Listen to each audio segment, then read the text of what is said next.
My Everest classes. आइए, स्वागत है आपका अपने एवरेस्ट क्लासेस में। और आज का जो टॉपिक है ना, आज का टॉपिक हम लेकर के आए हैं कि जो हमारे वर्ब की थर्ड फॉर्म होती है, थर्ड फॉर्म ऑफ वर्ब, इसका प्रयोग हम किस प्रकार से करते हैं और कितने नामों से इसे जाना जाता है, यह है कि किस प्रकार से इसका यूज किया जाता है, कितने नाम इसके होते हैं, क्या क्या रूल्स इसके होते हैं। तो वर्ब जो हमारी है, एक तो वर्ब के अकॉर्डिंग यूज की जाती है, वर्ब होती है। एडजेक्टिव, वर्ब एडजेक्टिव का कार्य करती है। वर्ब जो आपकी V3 दी गई है, बात की जा रही है V3 की, तो V3 आपकी नाउन होती है, नॉन फाइनाइट वर्ब होती है और पास्ट पार्टिसिपल वर्ब होती है। इस प्रकार से हम इसको पांच प्रकार से जो है V3 को हम यूज कर सकते हैं। तो आज का टॉपिक बहुत ही महत्वपूर्ण होने वाला है और इसे आप जो है पूरा देखें, आसानी से समझें। एक बार समझ में ना आए दोबारा देखें, तिबारा देखें, बार बार देखो। और यदि आप इसे समझ गए ना, तो भविष्य में कभी भी आपसे V3 का प्रयोग करने में गलती नहीं होगी। तो आइए आगे देखते हैं विद एग्जाम्पल, और वीडियो को पूरा देखना है। आइए आगे देखते हैं। एज अ वर्ब के प्रकार से वर्ब की तरह जो है V3 कब यूज की जाती है और कहाँ यूज की जाती है। जैसे आपका दिया गया है, सब्जेक्ट लगाओ, सब्जेक्ट के बाद आप हैज लगाओ, हैव लगाओ, हेड लगाओ, कोई भी हेल्पिंग वर्ब लगाओ, प्लस करके V3 लगाओ और अदर वर्ड लगाओ। जैसे आपको दिया गया वह यहाँ आया है, तो he has come here, he has come here. आप चाहें हेयर का यूज़ करें, आप चाहें हैज़ लगाएं, चाहे हैव लगाएं, चाहे हेड लगाएं, उसके बाद आप V3 लगाएं, कोई भी सेंटेंस आप आसानी से बना सकते हैं। तो आपका जो कम दिया गया है ना, कम, ये आपका क्या है V3। आइए इसका नेक्स्ट यूज देखते हैं। तो इसका नेक्स्ट यूज क्या होगा? नेक्स्ट यूज होगा आपका पेसिव वॉइस। नेक्स्ट यूज क्या है? पेसिव वॉइस में भी आपने देखा होगा कि हम V3 का प्रयोग करते हैं। किस प्रकार से करते हैं?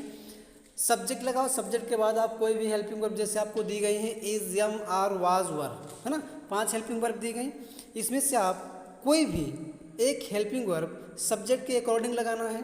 उसके बाद आपको जो V3 दिया गया है ना, वर्ब की थर्ड फॉर्म लगाओ, प्लस करके ऑब्जेक्ट लगाओ। जैसे तुम्हें पढ़ाया जाता है, तुम्हें पढ़ाया जाता है, तो यू आर थॉट, तुम्हें पढ़ाया जाता है। नेक्स्ट यूज देखते हैं, ये भी आपका पेसिव वॉइस से है। सब्जेक्ट लगाओ, उसके बाद हैज, हैव, हेड लगाओ, plus been, plus V3, plus other word. जैसे एग्जाम्पल दिया गया, मुझे चुना गया है, मुझे चुना गया है, तो आई हैव बीन सिलेक्टेड, मुझे चुन लिया गया है, मतलब मैं सिलेक्ट हो गया हूँ, है ना। इस प्रकार से आप हैज से या हैव से या हेड से जितने चाहो उतने सेंटेंस आसानी से बना सकते हो और बोल सकते हो।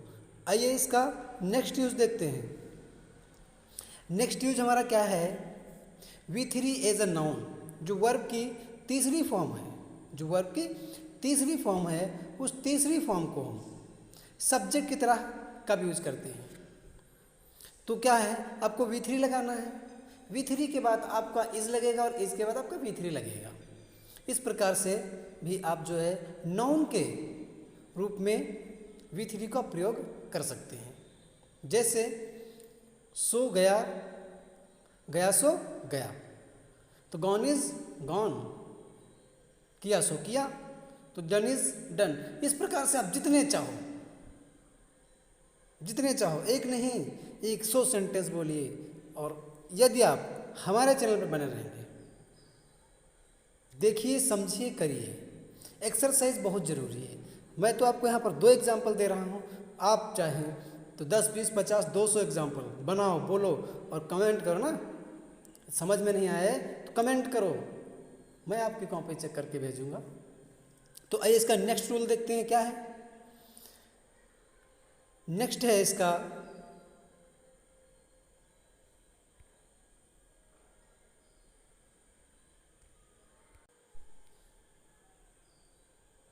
तो ये नेक्स्ट क्या देखते हैं, V3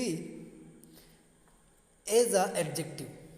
V3 जो है एडजेक्टिव के रूप में कब प्रयोग किया जाता है, एडजेक्टिव के रूप में कब प्रयोग किया जाता है। जैसे मैं एक निराश लड़की से मिला, मैं एक निराश लड़की से मिला, तो I met a disappointed girl, disappointed girl.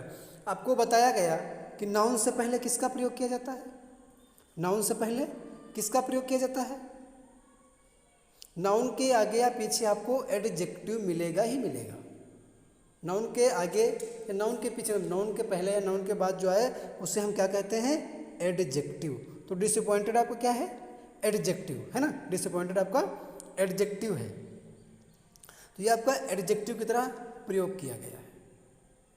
दूसरे में देखते हैं, मैं एक थके लड़के से मिला, तो टायर्ड क्या है, टायर्ड बॉय, टायर्ड बॉय। तो टायर्ड आपका क्या है, नाउन आपका, बॉय आपका नाउन है और टायर्ड जो है आपका एडजेक्टिव है।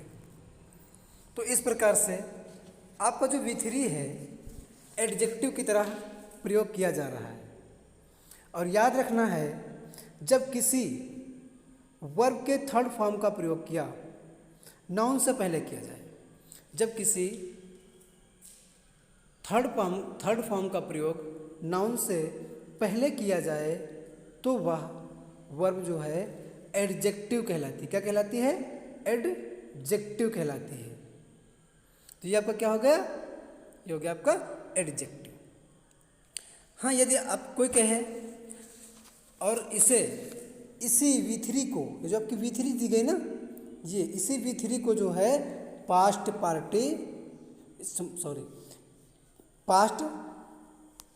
पार्टिसिपल भी कहते हैं। इसी V3 को हम पास्ट पार्टिसिपल के नाम से भी जानते हैं। जब सब्जेक्ट के तुरंत बाद, जो वर्ब हमारा सब्जेक्ट के तुरंत बाद आता है, उस वर्ब को हम फिनाइट वर्ब के नाम से जानते हैं। किस नाम से, फिनाइट वर्ब के नाम से जानते हैं। और जो थोड़ा आगे, मतलब सब्जेक्ट से थोड़ा डिस्टेंस होनी चाहिए, उस वर्ब को हम नॉन फिनाइट वर्ब कहते हैं। तो आपका जो टायर्ड है, डिसअपॉइंटेड है, इससे आप एडजेक्टिव कह सकते हैं, एडजेक्टिव कह सकते हैं, V3 कह सकते हैं, पास्ट पार्टिसिपल कह सकते हैं, है ना। तो यही हमारा डिसअपॉइंटेड जो है क्या है, एडजेक्टिव भी है, V3 भी है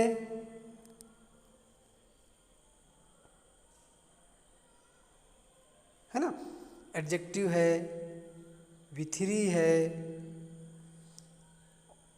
और नॉन फिनाइट है। तो आई होप, मैं आशा करता हूँ कि यह आपके समझ में आया होगा। यदि समझ में आया हो तो लाइक और शेयर करें। अब YouTube पे देखते हैं ना, तो कम से कम 2, 3, 4, 5 चैनल आप सेलेक्ट करिए, उन 4-5 में देखिए, कंपेयर करिए। यदि आपको लगे कि मैं बेस्ट हूँ तो आप मेरा चैनल फॉलो करिए, अन्यथा आप किसी भी चैनल पे जाइए। Thank you, thank you, thank you.